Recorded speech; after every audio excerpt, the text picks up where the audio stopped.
بسم اللہ الرحمن الرحیم نحمده ونصلی علی رسولہ الکریم اما بعد فاعوذ باللہ من الشیطان الرجیم بسم اللہ الرحمن الرحیم قال النبی صلی اللہ علیہ وسلم لا يدخل الجنۃ قاطع او کما قال علیہ الصلاۃ والسلام۔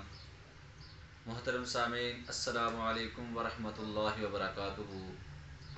معزز سامعین، جیسا کہ آپ حضرات کے علم میں ہے، اسلامی سال کے مہینوں میں سے یہ ماہ شعبان المعظم بڑی برکتوں، عظمتوں، فضیلتوں والا مہینہ ہے۔ اصل میں یہ رمضان کی تیاری کے لیے، رمضان المبارک کے استقبال کے لیے اللہ رب العزت نے اس کو بھیجا ہے کہ ہم اس کے اندر اپنے آپ کو گناہوں سے پاک کر لیں اور رمضان کی تیاری کر لیں، رمضان کا استقبال کریں، تاکہ جو ماہ رمضان کے اندر جو اللہ تعالیٰ کی رحمتیں، برکتوں کا نزول ہونا ہے اس کو ہم سمیٹ سکیں۔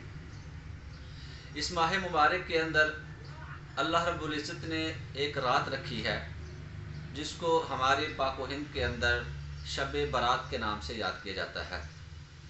ماہ شعبان کی نصف شب، یعنی 14ویں اور 15ویں شعبان کے درمیانی وہ شب ہے۔ اس کے بارے میں اس کے بہت سارے فضائل آتے ہیں کہ اس رات کو عبادت کے لیے بہت ساری فضیلتیں ہیں، بلکہ ایک حدیث مبارکہ میں نبی اکرم صلی اللہ علیہ وسلم نے حضرت عائشہ صدیقہ رضی اللہ تعالی عنہا سے ارشاد فرمایا کہ عائشہ، تمہیں پتہ ہے اس رات میں کیا ہوتا ہے؟ تو عائشہ صدیقہ رضی اللہ تعالی عنہا فرمانے لگی، یا رسول اللہ صلی اللہ علیہ وسلم، آپ بہتر جانتے ہیں، آپ ہی بتا دیجئے۔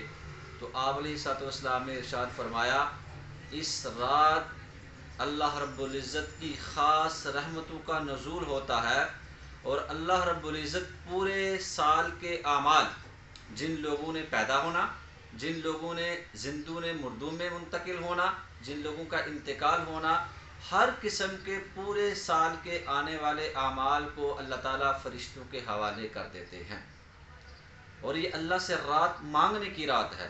اور ایک حدیث مبارکہ میں اللہ تعالیٰ غروب آفتاب کے وقت ہی آسمان دنیا پہ تشریف لے آتے ہیں، اور شب قدر کے بارے میں بھی یہ فضیلت آتی ہے، اور شب برات کے بارے میں بھی آتی ہے کہ اللہ تعالیٰ فرماتے ہیں، حل من مستغفر، ہے کوئی مجھ سے مغفرت طلب کرنے والا؟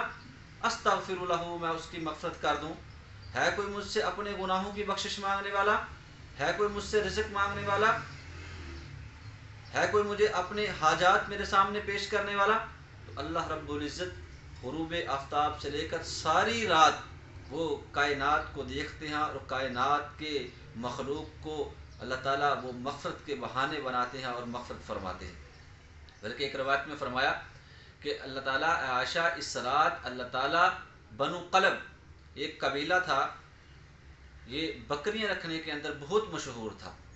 پورے قبیلوں کے اندر سب سے زیادہ بکریاں جو رکھتے تھے وہ بنو قلب والے رکھا کرتے تھے۔ تو اللہ کے پاک پیغمبر صلی اللہ علیہ وسلم نے ارشاد فرمایا کہ اس رات اللہ رب العزت بنو قلب کی بکریوں کے بال کی تعداد کے برابر اللہ تعالیٰ انسانیت کو جہنم سے آزادی عطا فرماتے ہیں، کہ بنو قلب کی بکریوں کے بالوں کے برابر اللہ تعالیٰ انسانوں کو معاف فرماتے ہیں اور بخشش فرماتے ہیں، سوائے چند آدمیوں کے، چند گنتی کے افراد جو حدیث مبارکہ میں آتے ہیں کہ اللہ تعالیٰ ان کے علاوہ ساری انسانیت کی بخشش فرما دیتے ہیں۔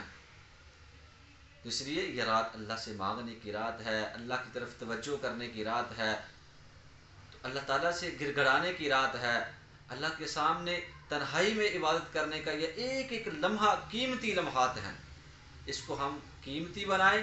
یہ آنے والی رات، اس کے اندر ہم تیاری کریں اور اللہ کے سامنے روئیں، گر گڑائیں، توبہ استغفار کریں، تاکہ اللہ تعالیٰ ہمارے گناہوں کی بخشش فرمائے۔